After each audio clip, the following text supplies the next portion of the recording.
তিনি এসেছেন অন্ধের দেশে আয়না বিক্রি করতে। সারা বিশ্ব তার মূল্য বুঝলেও বুঝল না শুধু হতভাগা বাঙালি। প্রফেসর মোহাম্মদ ইউনূসের জীবনী পড়ানো হচ্ছে কানাডা, ইতালি আর জাপানের বিদ্যালয়ে। পাঠ্য বইয়ে দেওয়া হয়েছে ডক্টর ইউনূসের কৃতিত্ব। এক নামে এই মানুষটির পরিচিতি গোটা বিশ্বজুড়ে।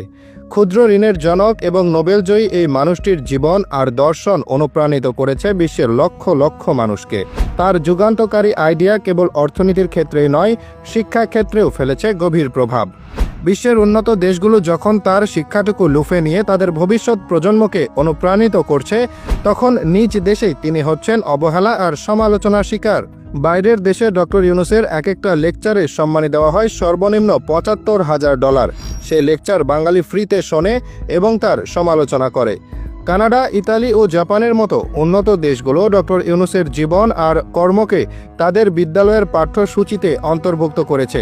এর মূল উদ্দেশ্য হল শিক্ষার্থীদের মধ্যে সামাজিক দায়বদ্ধতা, উদ্ভাবনী চিন্তা এবং দারিদ্র্য বিমোচনের মতো গুরুত্বপূর্ণ বিষয়ে সচেতনতা তৈরি করা। যেমন জাপানে ডক্টর ইউনূসের জীবনী নিয়ে কমিক বই বা মাঙ্গা প্রকাশিত হয়েছে, যা তরুণ প্রজন্মের কাছে অত্যন্ত জনপ্রিয়।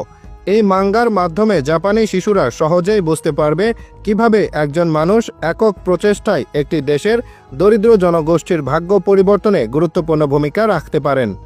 ইতালির স্কুলগুলোতেও তার প্রতিষ্ঠিত গ্রামীণ ব্যাংকের মডেল এবং সামাজিক ব্যবসার ধারণা নিয়ে আলোচনা করা হয়, যা শিক্ষার্থীদের প্রথাগত ব্যবসার বাইরেও মানব কল্যাণমুখী ব্যবসার প্রতি আগ্রহী করে তোলে। কানাডার বিভিন্ন শিক্ষা প্রতিষ্ঠানে তার কাজকে কেস স্টাডি হিসেবে পড়ানো হয়, যা সামাজিক উদ্যোক্তা তৈরিতে ভূমিকা রাখে। কানাডার ৭ম শ্রেণীর ইংরেজি পাঠ্য বইতে প্রফেসর ইউনূস ও গ্রামীণ ব্যাংকের কাহিনী অন্তর্ভুক্ত হয়েছে। বইটিতে তুলে ধরা হয়েছে কিভাবে প্রফেসর ইউনূস বাংলাদেশের একটি দরিদ্র গ্রামে যান এবং সেখানে এক মহিলার সাক্ষাৎ পান, যিনি বাঁশের মোড়া তৈরি করতেন।